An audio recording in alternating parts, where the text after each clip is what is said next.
This is the Mobile Tech Podcast, brought to you by worldpodcasts.com. Now here's your host, Tech Girl, Miriam Joie.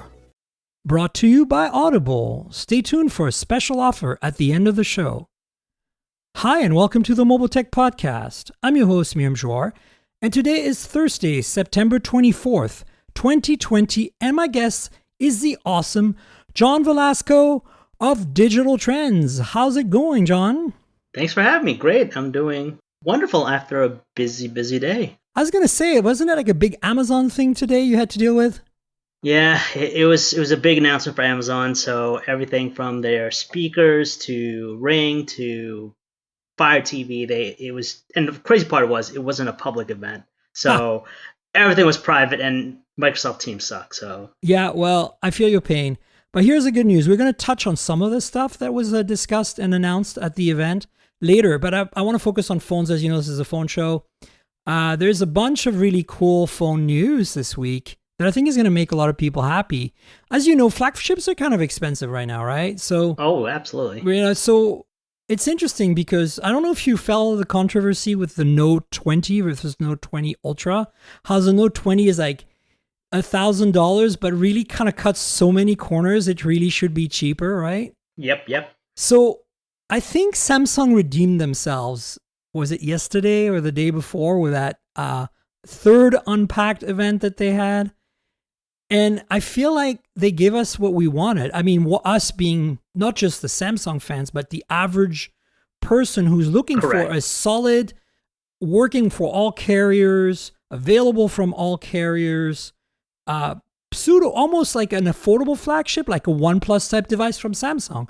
And that's the Galaxy S20 Fan Edition, or FE. What's your take on this, like, immediate gut feeling? To me, this is what I would consider the flagship of phones, I want to say 5 years ago, before the whole $1,000 plus craze. Because as you know, phones 10 years ago, even when the first iPhone came out, we were looking at outright phones at $600, $700. That was top end. So obviously, fast forward to now, inflation, yes, we have these $1,000 phones. But to me, I like the S20 Fan Edition because, yes, it's not crazy expensive. It's obtainable, and still has some nice specs too. $700, I think, is a pretty good value.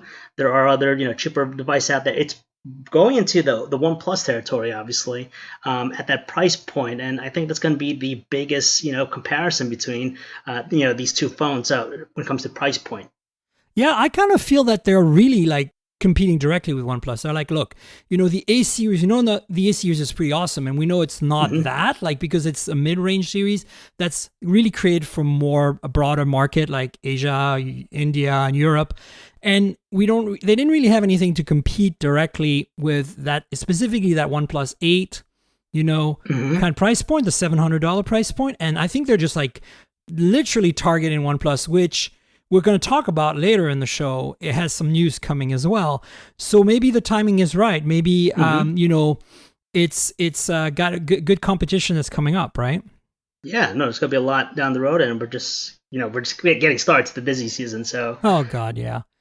And we're also going to speak about some upcoming news related to that.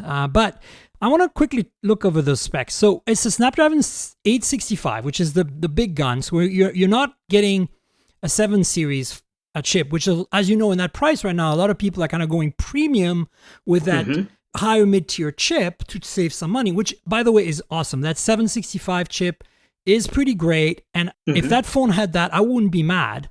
But they gave us an 865 is pretty bonkers. And then they did cut the RAM down to 6 gig, which I think is the absolute bare minimum. But you know what? Yeah. I think people will be okay with 6 gigs. Like, I wish it had 8. Yeah. To be a little more aggressive, be more competitive with OnePlus. But 6, I think, is fine, right? Absolutely. And then, let's see, 120 hertz display, but at 1080p, perfectly okay. I'll take 120, 1080 over Quad HD 60 any day. Do you feel the same way? Have you used high refresh rate phones yet? To me, the high refresh rate phones, I understand for gaming, you want that response time, that really slick look. So yeah, in that regard, yeah. But as far as the resolution goes, like if you're just watching a movie, Right, let's say exactly. a foot away, you're not going to tell the difference between quad HD, 2K displays versus 1080p still. So to me, it's more than enough. Yeah, I feel the resolution is not as important as the refresh. And, you say for gaming, but honestly, I find that once you use a phone, like my main phone is a OnePlus 8 Pro, which is 120 hertz. And I'm so used to it now when I go to a 60 hertz phone, I notice just using the UI, like immediately I'm like, Yeah, you can what is tell, wrong yeah. with this phone? Something is wrong. And I'm like, oh, no, it's not the chip. It's just the display. Okay, phew. Yeah. But you really have to kind of make that adjustment. And of course, you're paying $50 more, the millimeter wave tax, as Sasha Segan likes to call it on PC Mag. I have to give him credit. I use it a lot. But the millimeter wave tax is going to cost you $50 more on Verizon if you want this phone with 5G millimeter wave. If you're one of the 10 people in the world that lives right underneath a millimeter wave tower. You're lucky. Yeah, right. So let's see what else. A 6.5-inch display. Yep. We've got, we talked about the refresh rate and stuff. 4,500 milliamp hour battery. That sounds pretty solid for a phone at 1080p with a Snapdragon 865. And then the cameras, 12 megapixel main camera with OIS. Okay.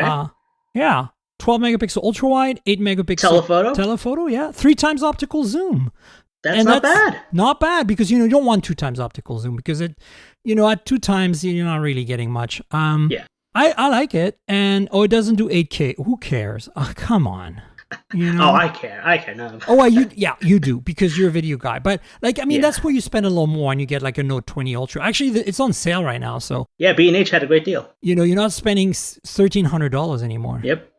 And since we're speaking Samsung, I just want to tell my audience this. I'm super excited. I just picked up today, right? Like just before the podcast, I drove up to Best Buy and I did the order online and I waited in my car and they brought it to me to the window.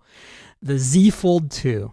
Oh, yeah. Oh, you bought that phone. $2,000 of my own dollars. The verdict is still out whether I'm going to keep this because if I don't like it enough, there's no way I can justify keeping it if I don't like it like 100%. Because it's $2,000. I know. This, John. You've been in the biz for long enough as a tech reporter that you pretty much, you do home automation and stuff at Digital Trends. You get all the stuff to play with and then you eventually return it. But usually you keep it long enough that it becomes a part of your life for a little while, right? Mm-hmm, absolutely. And so, and for home automation in particular, you can test the phone over 2 weeks or a month and return it and be okay. But how do you test Wi-Fi router or Ring doorbell? You really need to be using that for a few weeks, to really get a feel, right? It's very different because very different. Like you said, it's not something you interact with as often or as frequent as a phone.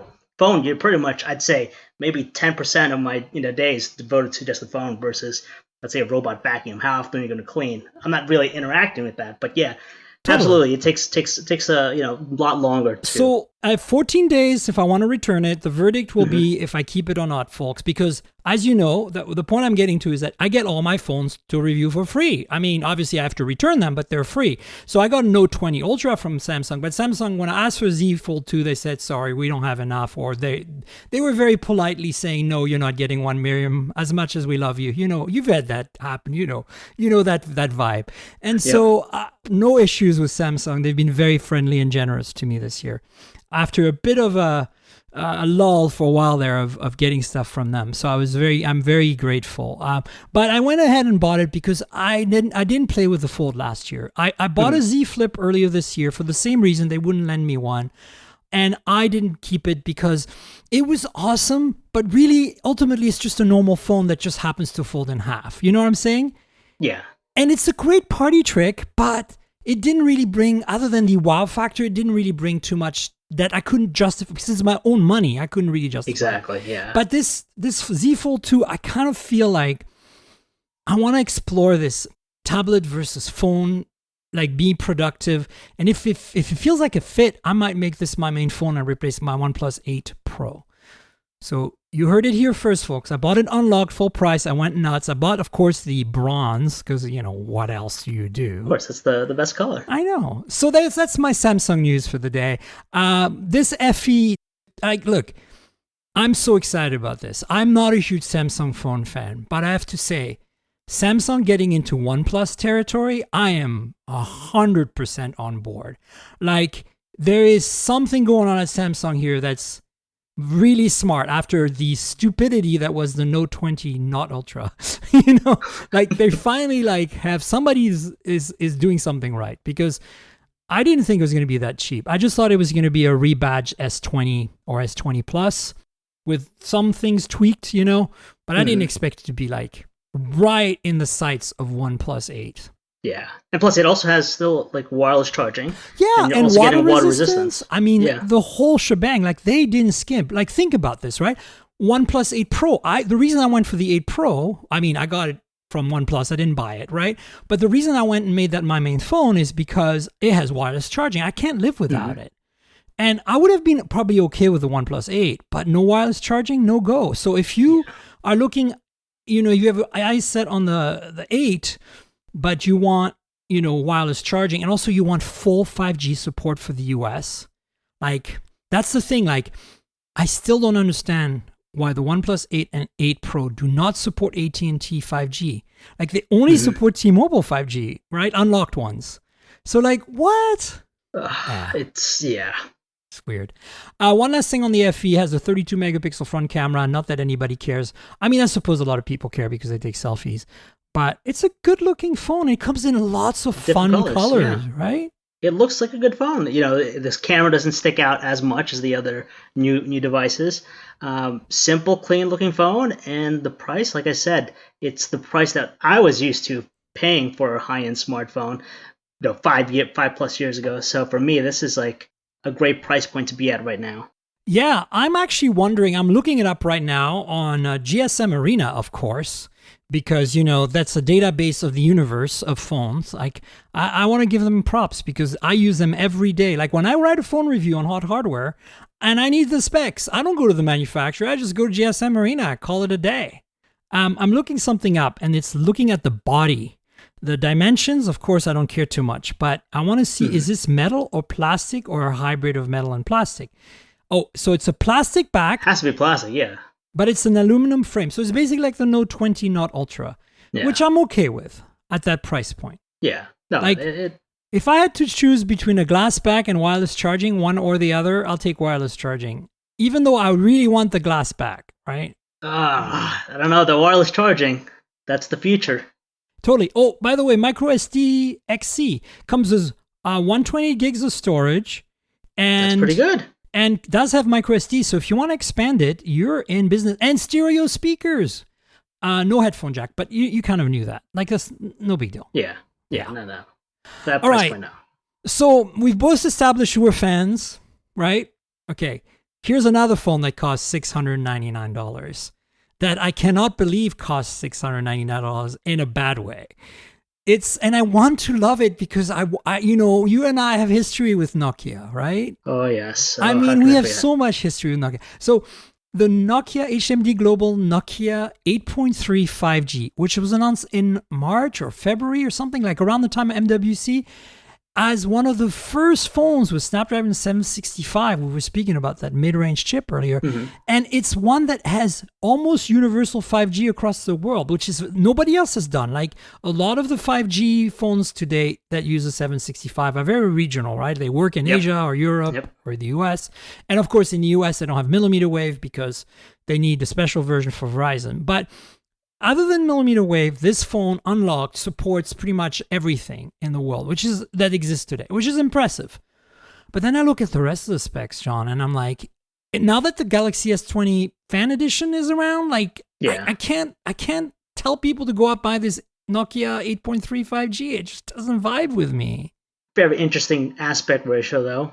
Yeah. 29. Do you see the chin at the bottom? It's a little unfortunate. Like, it has a Nokia logo. Oh, yeah, at the bottom. So look, this phone isn't new, folks, right? Like, it was announced at MWC, like, whatever, the virtual MWC. But it's finally coming to the US, which is exciting. But $699, I don't think they can sell. This doesn't even have a 120 or 90 hertz display. It's an IPS panel, John. Yeah. Like, no offense. There are some really nice LCD panels out there. But in this price range, you gotta be OLED or go home, right? Exactly, yeah. It's going to stand out more. Yeah, side-mounted fingerprint sensor. What else do we got here? I'm trying to see what all the other 6 specs are. gigs of RAM, 64 gigabytes of storage. Micro SD, right? I hope. Yep. Because if you have 64, Are are you kidding? 64 gigs of storage for $699. You're being stingy like Apple. Oh, Nokia, you could do so much better. Why? I want to love you, but why? Is anyone selling this? Besides like Amazon, no retailer? I actually don't know.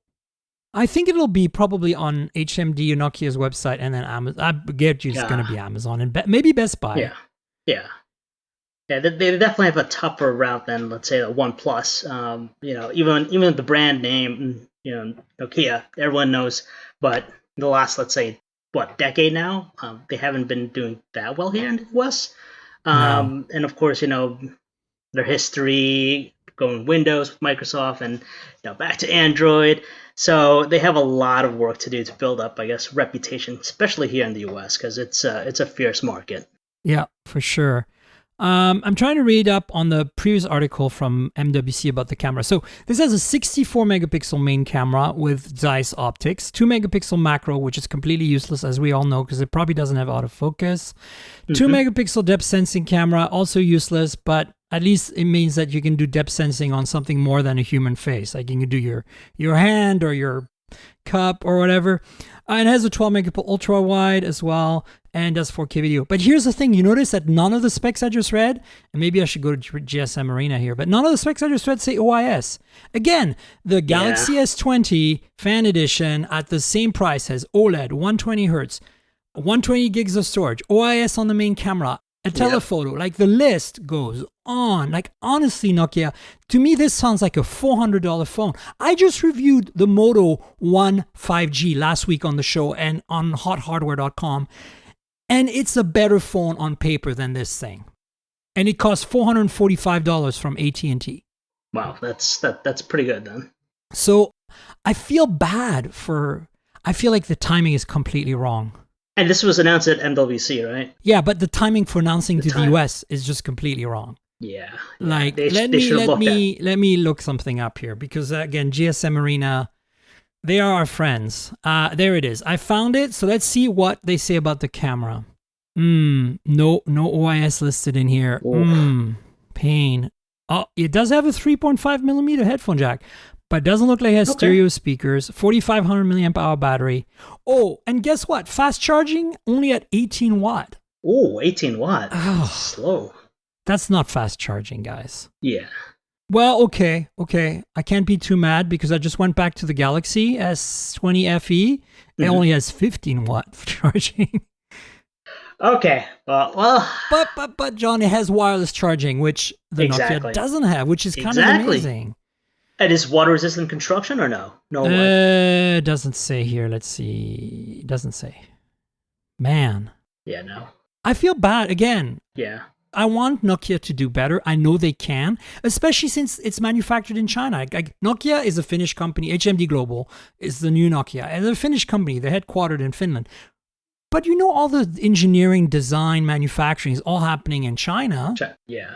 So if OnePlus can bring us what they bring us, if even Samsung can make a phone like the Galaxy S20 Fan Edition, where is Nokia here? Lost somewhere? Like I feel to me like they're spinning around like in the crowd and they don't know where they are. Like they're kind of lost.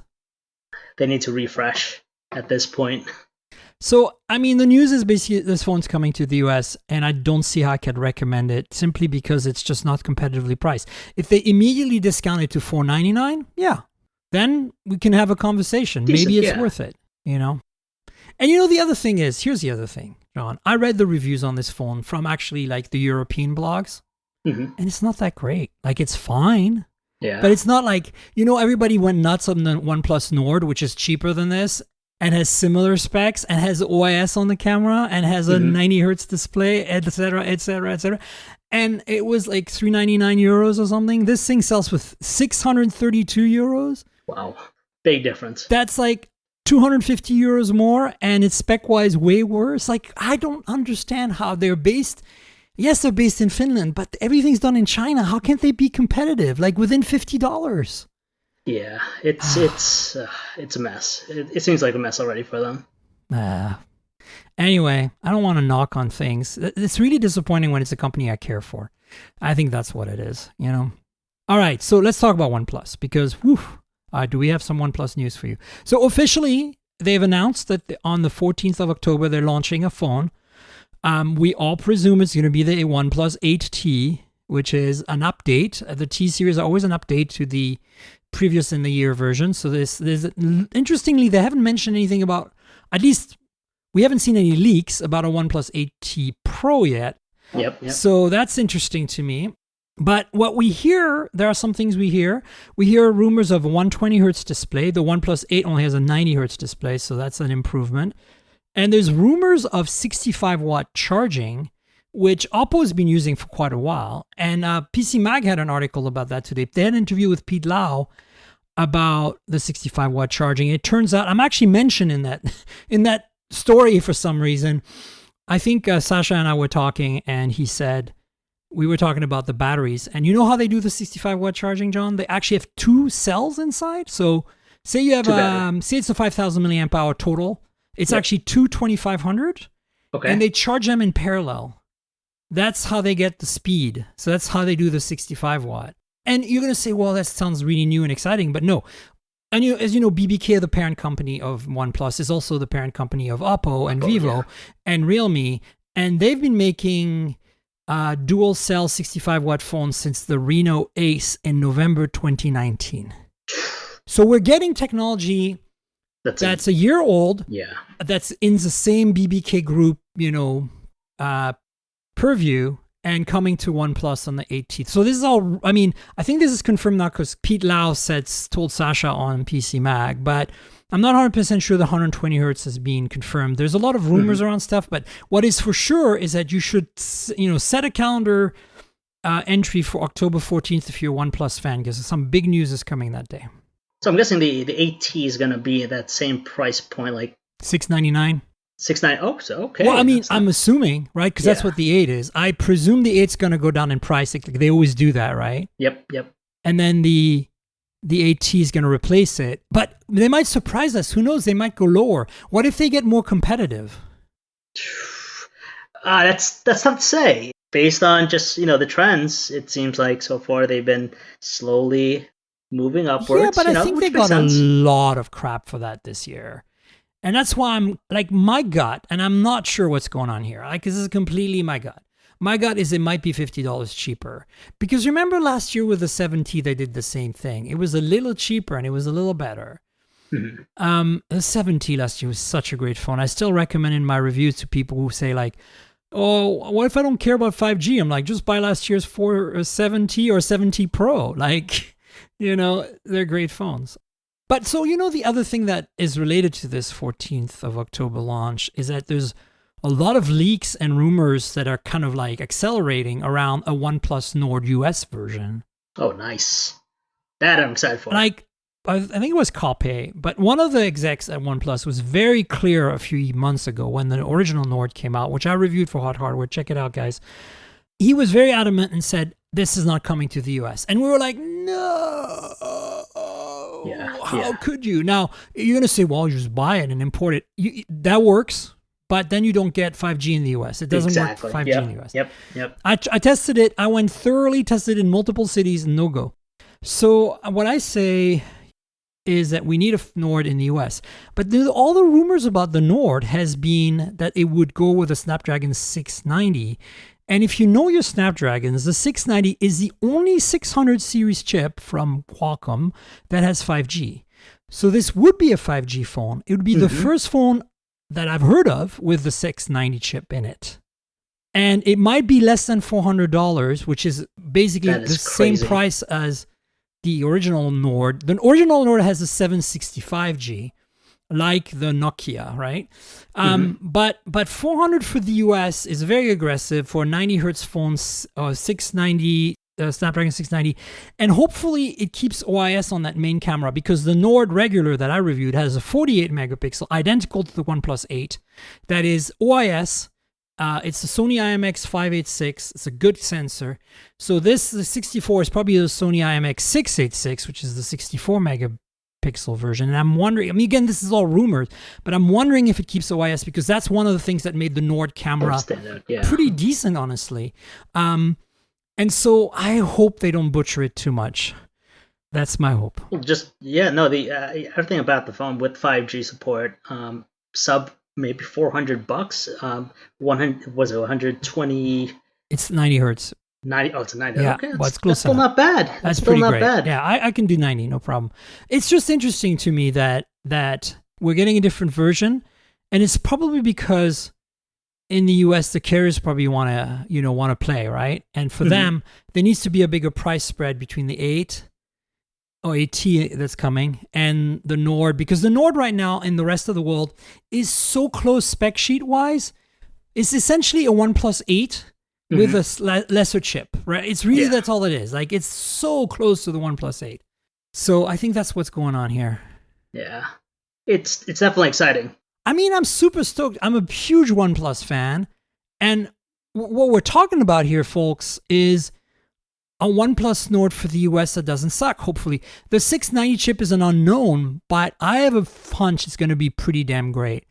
It's not going to be 765 fast, but if they optimize like OnePlus knows, like, here's the thing about OnePlus. The Nord, I have it every now and then, I still pull it out. And at the time I reviewed it, it felt exactly the same speed as the 8. And the 8 is an 865. So they've done a really good job of optimizing the software. Now, the place where it's slowed down a little compared to the 8 was playing games, like super intensive games. Obviously, you can't get, if you want to play a lot of games, you can do it fine on a 765, but you really need to go up to like an 865 if you're really a serious gamer, right? But so the big question with the 690 is how much of a difference between that and a 765 for day-to-day stuff, and then how much of a difference for gaming, right? Yeah. But at $400? Yeah, no, I think, like, I look at like the Pixel, 3A, 4A series versus their, higher end siblings. What fundamentally, as far as, day-to-day operations, running apps, I feel as though that they are almost similar in performance. It's just that gaming element for hardcore gamers. They'll notice the difference between the chipsets, obviously. Yeah. But for normal stuff, I really can't say much. I mean, I can give you folks an update on my Poco X3 NFC, and I can tell you that it is so fast that I can barely tell it apart from the Poco F2 Pro with an 865 that I just reviewed. Wow. Like, side by side. And you're going to say, how's that possible? It's Snapdragon 732G. That tells you how optimized the software is, and how good Qualcomm has gotten at just the everyday stuff. Like, I'm sure at gaming, it would completely be different. And I haven't compared gaming. But if I just scroll around, run the apps, because they have a lot of RAM, both of them, honestly, it just feels... And it's a 120 hertz display on the X3, right? It's a $250 phone, John.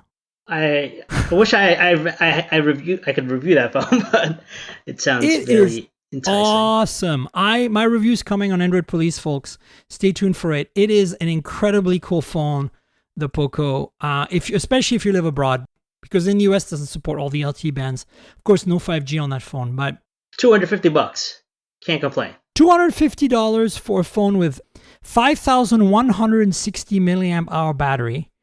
33 watt fast charging, NFC, nice, a very big, like 6.7 inch or something, 1080p, 120 hertz IPS panel.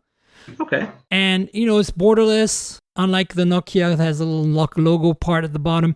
It has quad rear cameras, 64 megapixel main. Wow. No OIS, but it's a Sony IMX686, so it's a good sensor. It has a useless 2 megapixel macro, a depth sensor is 2 megapixel, but it's got an ultra wide. I think it's 8 megapixels. Oh, and I think it comes with like 6 gigs of RAM or 8 gigs of RAM and lots of storage and micro SD. So, like, you don't get wireless charging. You get a headphone jack. You get stereo speakers. $250. It's amazing. Like, if you're not in the US, if you're in the US, I say get a Pixel 4a, spend $350. The camera is going to beat the Poco every day. But if you're abroad, if you're in India, China, Europe right now, and you're looking for a phone at a budget that kicks ass, man, does this phone kick ass. And so I'm hoping the Nord will kind of be that for the US market, you know? Yeah, especially with 5G support. Well, let's see what happens. Speaking of phones we can't get in the US, or at least, it's not officially sold. Remember Royole and the weird Flex Pi or whatever it's called at CS? Yeah. You were there for that? Was it this past CS or the CS? It was 2019. Okay, 2019. Yes, you're correct. That's the one I was thinking about. Yeah. Because remember, they beat the Galaxy Fold to the market. Yep. And it looked horrible. Oh my God, it was so bad. So this new one looks a lot better. Costs $1,500. It's the same overall design in the sense that the display bends, like it doesn't close inward. Like the display is not inside one shut; it's on the outside one shut, kind of like the Huawei Mate X as well. And it looks like they've managed to reduce that curvature, right? So like the two halves are touching now. Yep. And do you remember the original Flex Pi? How it has that weird rubber accordion thing? Like those articulated buses, but miniaturized between the two screens? It was so janky. And the screen was almost like plastic from what I remember. It was plastic. It was something weird. Yeah, it was bad. I mean, it does look better, right? It does for foldable, $1,500. What? Yeah. How big is the display? Is it a 7? I'm looking right now. Yeah, 7.8-inch display. That's pretty big. But did you notice it folds in half pretty much equally? And it's about the size of a passport when it's open. Interesting. 5.5-inch. So it's pretty wide. You know what I'm saying? It's going to be really hard to use. Kind of like the Microsoft Duo. It's going to be really hard to use one-handed. Just like Duo. Yep. Yeah, so I'm going to say something funny. This is the Microsoft Duo's janky folding Chinese brother. That's saying too much. Am I being nice or am I being mean, or is it true or is it false? I don't know. It's true. I don't. It's not janky because it's Chinese. It's just janky because it's Royole. Okay, right? They have not yet made a phone that has made me feel very confident. No, spending $1,500 on something that is probably worth $500. The feel, the construction, the material, Yeah, it had a weird creaking sound too when you closed it. Not as bad as the Razr. The original Razr had the worst creaking sound. But this, look, it's a Snapdragon 865. You're getting a lot for your money, right? Yeah, $1,500. You're getting a lot of cameras. You get 4 of them. There's a 64 megapixel main, a bunch more. I'm not going to go through all this. But, 44, 50 milliamp hour battery. That's pretty good. Not bad. It's nice to see competition. It's nice to see more than the big players doing the folding phone thing. Yeah, no. So that's why I included it. Yeah. I didn't want to not include it because I'm like, this is mobile news. This is cool. As much as I'm making fun of it. Have you seen it in person? I have not seen this in person, so I can't say. No. I'm relying on my friend Richard Lai here, a former colleague at Engadget who wrote about it. Richard is in Hong Kong, so he probably saw it in person. But nice. I don't think many people have seen this in person at all.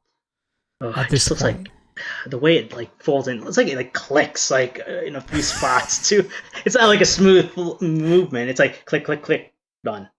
If you're following at home, all of the links to the things we're discussing that we're actually reading together basically from are in the show notes below. If you're looking on the web, and if you, depending on your podcasting app, you'll find them in the podcasting app.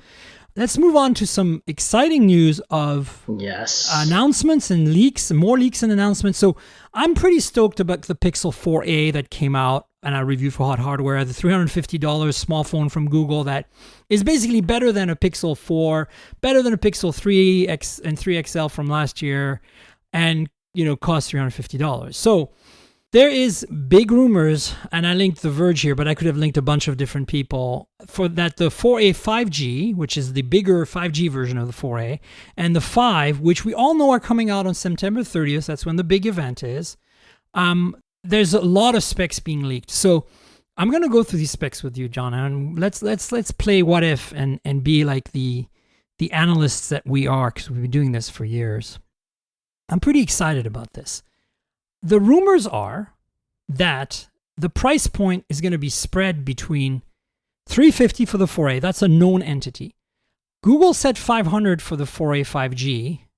And hopefully they'll live up to that. And then the 5, there's rumors it'll be $150 more, so $650. So you have $150 spread between each of them, which I think is really, really good. And so the big question then becomes is if both the 4A 5G and the 5 both have the same chip, 765G. Yep. Why would you spend $150 more, right? Like exactly on the 5, which is a smaller phone too physically. And so the answer to that is water resistance, wireless charging, potentially better fit and finish and materials, and that's about it. And a bigger battery. Slightly bigger battery. 150 though. Oh, or refresh rate. So the 4.8 right now is a 60 hertz panel. The 4.8 5G is expected to be a bigger 60 hertz panel, but the 5 is expected to be like the Pixel 4 was, a 90 hertz panel. Would you pay more? I would for the wireless charging because I'm a sucker like that. Like I would want the wireless charging. The wireless charging definitely. And the 90 hertz. I would want the 90 hertz. So for that, is it worth 150? Tough. After living with, it's just a convenience factor with wireless charging. And now, I have so many wireless charging pads almost everywhere. I think it's something you definitely need. For a phone to not have it, yes, you're trading off the savings, but the convenience, especially down the road going forward, wherever you go, I think it's might as well have it. I think so too. And the interesting thing about this is that there's another advantage you're getting. So 90 hertz, bigger battery, water resistance, wireless charging, and you're going to get 8 gigs of RAM versus 6 gigs of RAM, which honestly, I can live with 6. And honestly, the Pixel 4a base model, like the $350 small one without 5G, the one I reviewed recently, it only has 6 gigs of RAM, but that's more gigs of RAM than the Pixel 3 and series used to have. So 6 is fine. I can live with 6. Do we know what type of storage they're going to have? They didn't say. I bet you it's UFS 2.1. Honestly, I don't think it's going to make a huge difference, but 8 gigs of RAM makes it a bit more future-proof, especially since it's a Pixel, and you're going to be able to keep it for a couple of years, At least it's not a crazy $1,000 plus price point. Exactly. And at $650, it's nice to see Google be reasonable. Like, I really didn't think they could play in the 800 price, 900 price point they were at before. Like, they just didn't have the specs to compete. Yeah. And now I'm not against 765G. I'm not against that if they can, like, bumping up the RAM for me, I think is a good trade-off. I'd rather have that and a faster processor at this point. Yeah. So these are leaks and rumors of those two phones. We know we're going to find out in like 6 days. So stay tuned. It's coming up, right? Yeah, September 30th. So that's exciting. But what's also really exciting is there's been rumors. Mac Rumor has some sources that are saying that the iPhone 12 event could happen on October 13th, the day before the OnePlus 8T. And that is when we're going to get the iPhone 12s. And that the smaller of the 12, there's 4 iPhone 12s. We've known this for a while. We thought there were going to be a small and a big 12 and a small and a big 12 Pro with a few of the big 12 Pro called the 12 Pro Max. But it sounds like, right. It sounds like the 12 small one is going to be called iPhone 12 Mini. Ugh. They're going to bring the Mini brand back from the iPod days. Oh, gosh. Or the iPad. There's an iPad Mini right now. I'm waiting for a Nano then at that point. I mean, how do you feel about that, John? You're laughing, so you must have some thoughts. Well, as far as SEO purposes, I like that. It's better than just saying it's the new iPhone 12, and then it's like, okay. But bring back the Mini moniker. That's.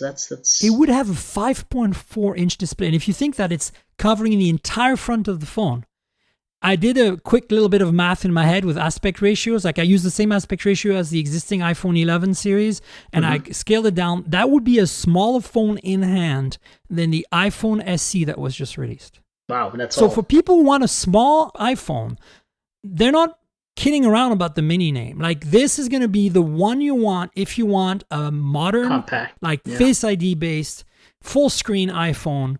That will be the one. And as a dual camera, right? Yeah, it only has 2 cameras, whereas I think the other ones have 3, and then I think the big mother has 4. Well, the 4th is just you like that? You guys can't see this because we're on Skype with each other, but John's laughing at my big mother. Well, what else would you call it? Like the Max? I hate the Max name. Oh gosh, it's the worst. They should call it the OnePlus 12 Big Mother. Right? Yeah, Apple's going to go with that. Absolutely. Oh, God. By the way, folks, if you're hearing some sounds in the background, we're recording in the evening for a change. Usually I do the show in the morning. And because of that, the bar next door is open. And open being outside, because with COVID times, all the bars can only be open outside. So they took up parking spaces and built these little pens outside where people are eating and drinking and partying. And so if you hear in the show, I don't know if it'll make it through after edit, but if you hear a bunch of people in the background cheering, it's because sports ball is happening in the bar next door right now. I don't know what kind of sports ball, but some kind of sports ball. Well, anyway, so you know all about Apple now. I mean, all about. Apple hasn't been very good at keeping their leaks in the last few years, and it's kind of been beneficial for us because now we know what's coming, As far as price points, I'm guessing the Mini has to be sub 700 at this point? I mean, they did, what was the price on I think you're right, is it 700 or 650 for the iPhone 11 right now? I think 650. Well, if they can meet 650 for that phone, I think I'd be very happy. Yeah, but size and, yeah, absolutely. I mean, I bought an 11 to do video recording with for my unboxing videos and stuff, and it's really upped my game in terms of image quality, just changing the camera alone, and a lot of people laugh at the fact that I have an iPhone 11 that all I do with is record videos. That's like a camera for me, but it's a connected camera, which makes it automatically better. That's right? What you need. Totally. So look, iPhone 12 coming soon. We're thinking October 13th. That's what the rumors are. I just bought an Apple Watch SE. If you go on the show notes, I'll have a link to the Apple Watch SE unboxing I just did. This is for my spouse, actually, who's an iPhone user, has an iPhone SE that I just bought. We bought like in March or something, April. And so they're like super excited about the Watch SE. So I bought one. I'm going to play with it for a few days and then I'm going to give it to Theo and I'll let you know what I think as somebody who's used a lot of smartwatches, but I've used very few Apple Watches in my time. Really? So, wow. Yeah. Are you an Apple Watch guy? I went back to it. So for a long time, it was Wear OS, Android Wear. But I just find like you get a more complete experience with Apple as far as like, even like for smart home, I look at some of the smart home integrations. Oh, yeah. You have to have some. Yeah. Yeah, plus you get more app support. For some odd reason, you get so much more app support on an Apple Watch than a Wear OS. So that's part of the reason I went back to it. So do you carry an iPhone or do you have a 4G watch that you connect to the internet? Good question. I have both. I have a connected Apple Watch Series 3, iPhone XS, and then I have my Android phone, which is my Huawei P30 Pro. Oh, nice. Do you carry your iPhone with you every day then, or do you leave it behind and use the 4G connectivity on your watch a lot? I would love to use the 4G connectivity, and I want to, but I have Google Fi, and right now Google Fi does not support Apple Watch cellular connectivity, which is a pain. They need to change that up, but yeah, it'd be nice to do it. Definitely. Well, it's interesting. I know a lot of people who have an Apple Watch and an iPhone simply for the Apple Watch. It's kind of amazing. So that's kind of what I want to experience for me. Like last time I used an Apple Watch, I think it was the Series 2 or something, very briefly. So I have really no point of reference how much better it's gotten. And I figured the SE will give me a good idea. I know the 6 is better. I get it, folks. I also know that it does blood oxygen monitoring, which is a big deal today in the COVID pandemic. But for that, I have a $50 Huawei Band Pro, whatever.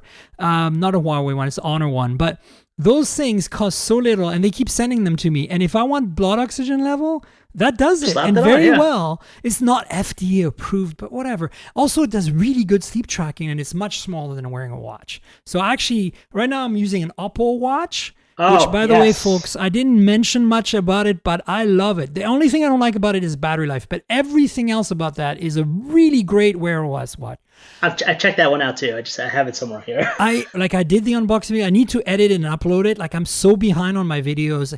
Sorry, audience, a little bit of a quicker podcast update, but I have so many videos to upload for you guys. I have a Vivo X50 Pro with a gimbal phone for a month, and it's one of the best cameras I have used in 2020. It's up there with the P40 Pro, the P40 Pro Plus, which I both have, with the Galaxy S20 Ultra and Note 20 Ultra. It is ball-tastically awesome.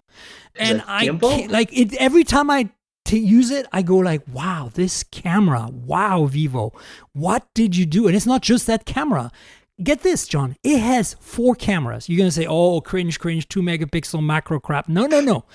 There's a main camera that's 48 megapixels. It's on a gimbal. It's not just OIS. The entire sensor and lens are moving in there, like floating around. That's crazy. Yeah, when you hold it and you move, you can literally move your hand half an inch in every direction and the image does not move. And if you look at the lens while you're doing it, you can see the lens is compensating. Yeah. Wow. It's crazy balls. So there's that. There is an ultra wide, of course, like an 8 mega or 12 megapixel ultra wide, no big deal. There is a 12 megapixel 2x telephoto. Okay, not big deal again. There's a 5x periscope 8 megapixel telephoto. That's good. So the 2x telephoto, they call it the portrait lens. It's, 2x for portraits. It's like a 50 millimeter or something, like equivalent. And then the 5x is a telephoto, really nice, optically stabilized and everything, kind of like the P40 Pro. And then that's the 4 cameras. Like, they didn't put any cheap depth sensors or macro or whatever. And because it's a Snapdragon 765G, again, 5G phone from China. Well, this one is the global version, so it has all the Google services. But because it's a cheaper chip, the phone sells for $600. Wow, that's amazing. The other thing that blows my mind about this phone is the color science across the cameras is super accurate. Like, Oppo did that with the Oppo Find X2 Pro, but I have not yet found a phone other than the iPhone and the Galaxies that is really good at transitioning lenses and keeping the color science identical. Usually have like muddy and muted colors when you go to like the wide angle one. I'll be honest with you folks, this is a phone from a global market, mostly for India, Asia, whatever, that I would not recommend if you live in the US because you're not going to get 5G connectivity on that phone, even though it has 5G chip. But if you're one of my audience in India right now, or one of my audiences in Hong Kong or in Europe, check out the Vivo X50 Pro if you're a camera person.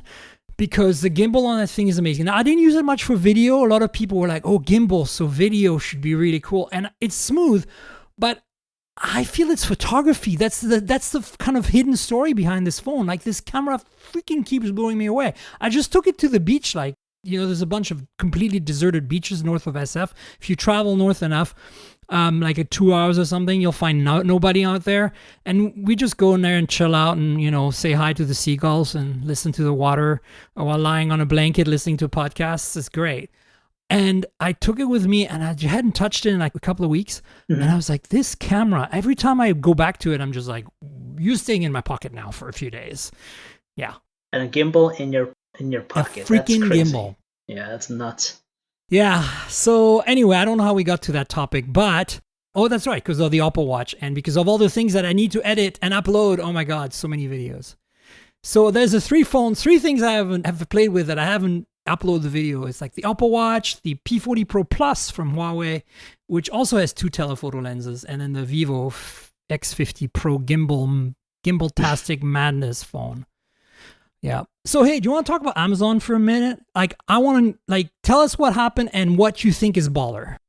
Yeah, so today Amazon announced a bunch. It's their yearly event, so they're big events like Apple and Google, and this is the time that they unveiled all their refreshers. So, start from the top, talk about speakers. Yes, smart speakers, Echo, a new Echo Dot with clock, Echo Dot Kids Edition. So, different design. Are you kidding? Like, this sounds like a joke. No. Okay. And to me, it's like, and it's the same price point as last year. New design, so the older models are probably gonna get a $10 discount or something. So It's totally different design language this year with the Echo line. So that was that. The smart display was kind of interesting. It's their larger 10-inch smart display, the Echo Show 10, and that is pretty interesting because it's on a motor. So what this does is that the smart display will rotate around. So if you're on a video call, if you're in a kitchen and you move left, right, wherever, it's going to follow you. It's going to track you. So that's pretty cool. And the fact that I personally like multifunctional devices. So not only is this a smart speaker, it's a smart display, but now it's also a security camera. So now it will act as any security camera. There's motion detected. It'll notify you of a cord. Is this a software update that we can use on the old one, or is this only on the new one? Well, that's an excellent question. Because the old one had a camera, right? Yeah, the old one had, but it was strictly for just video calls. Video calls, yeah. For this, they're going to have they have a Sentry mode. So basically, Sentry mode will allow the smart display to go around the room, track, and if there's any motion detected, it's going to notify you or start recording video. So perhaps, to me, it wouldn't be that much to just bring this feature out to existing smart displays with cameras. So hopefully that's the case, but we'll find out. And did we mention the crazy Ring drone yet? No, not yet. Yeah, Ring. I thought that was a joke. No, it's it's like an April Fool's thing, but they are making an indoor camera that flies.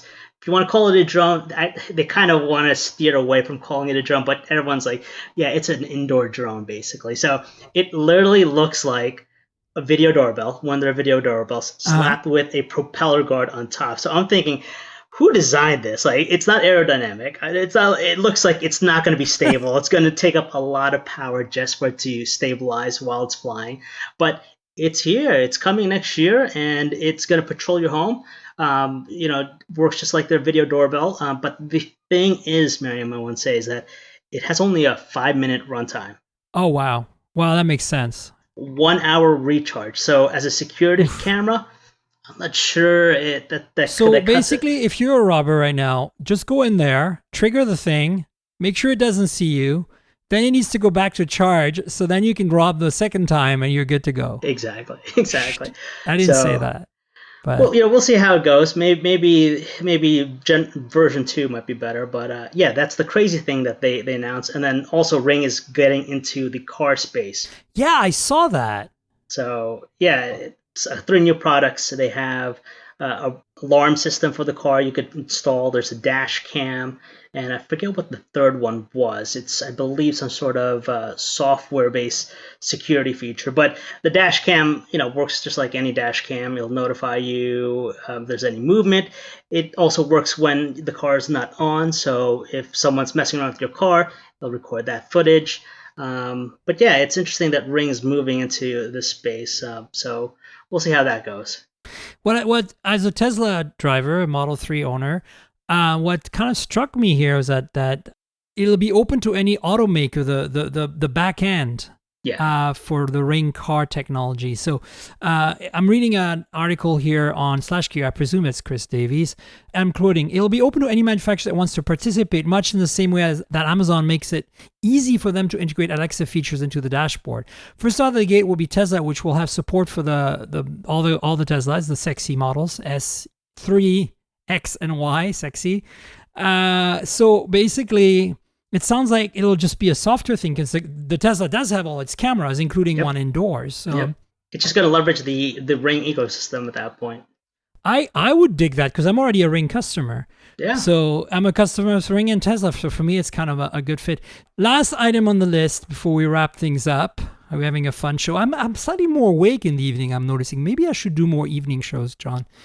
Is Qualcomm Snapdragon 750G. So yet another 5G 700 series chip from Qualcomm.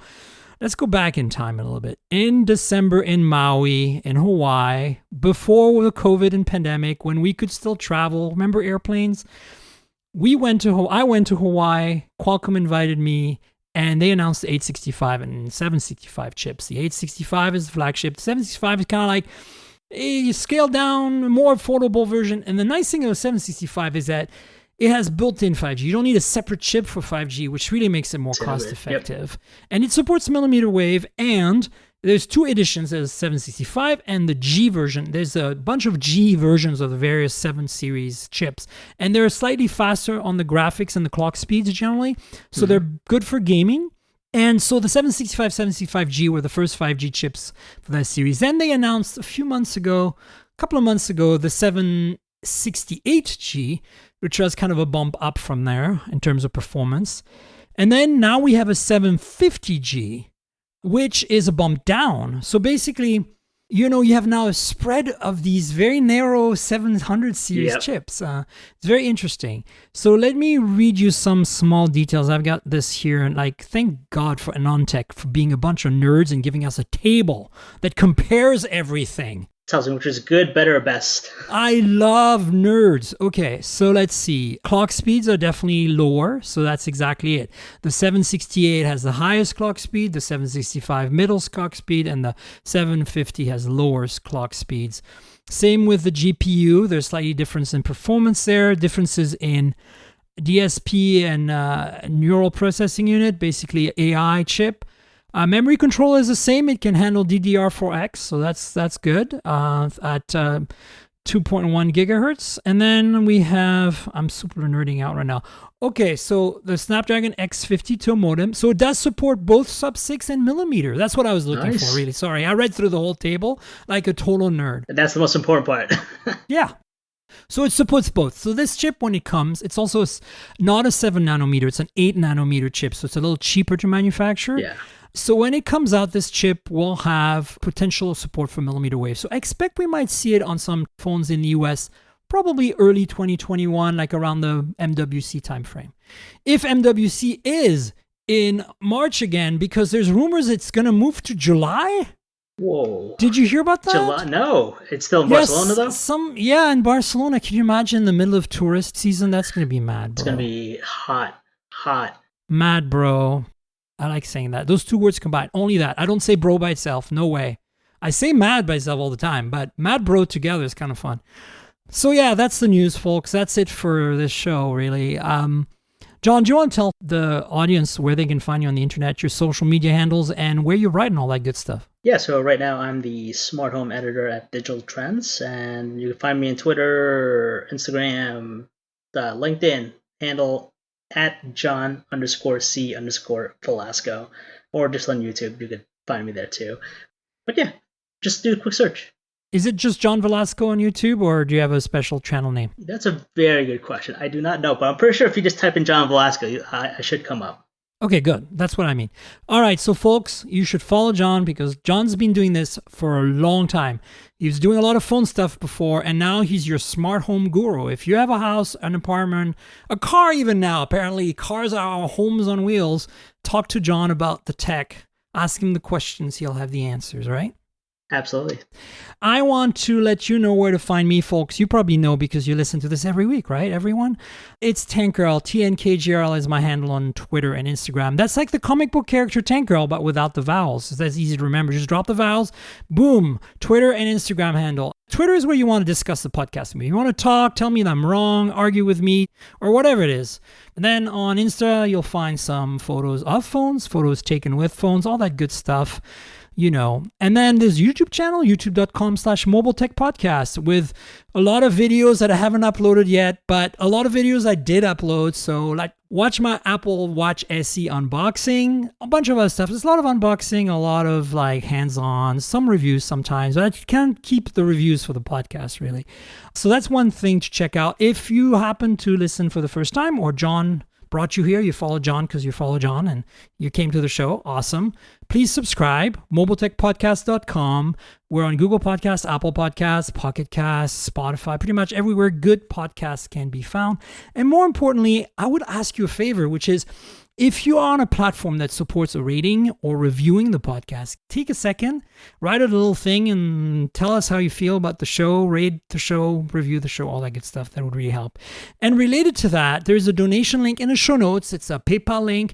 Go through my website. There's a little PayPal button. If you want to help, that would help because, I do this kind of as a labor of love. So any help is appreciated so you can keep getting your hour fix every week because I certainly enjoy giving you your hour fix every week. Finally, I want to thank Audible, our sponsor. They've been with us since the very beginning of the show pretty much. And if you want to help me, that's another way. You can help me by helping Audible.